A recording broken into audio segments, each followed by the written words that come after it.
Sa bawat charity ride na ating ginagawa, hindi lang motorsiklo at biyahe ang bumubuo rito, kundi ang pagkakaisa, malasakit at puso ng bawat miyembro ng ating brotherhood.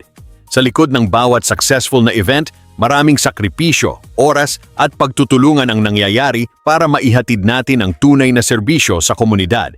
Pagdating pa lang sa venue, makikita agad ang bayanihan ng bawat isa.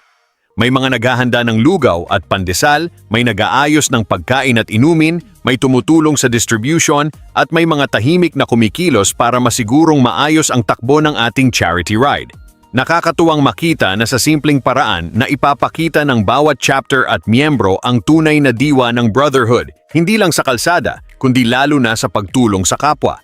Hindi matatawaran ang effort ng bawat isa, mula sa organizers, officers, volunteers, sponsors, hanggang sa mga riders na bumiyahe ng malayo para makiisa sa layunin ng ating samahan.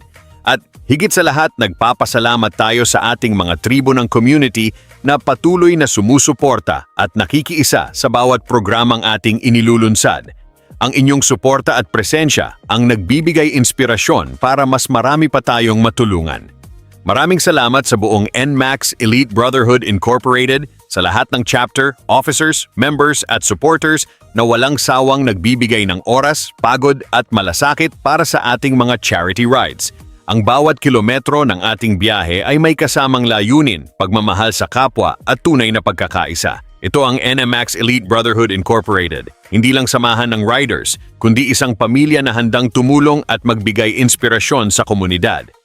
At masasabi namin, ibang fulfillment talaga kapag nakikita mong nagkakaisa ang lahat para sa iisang layunin. Solid! Honest reaction lang yan guys ha? Saludo talaga kami sa buong brotherhood at sa community na patuloy na sumusuporta. Ride safe, ride elite, and God bless!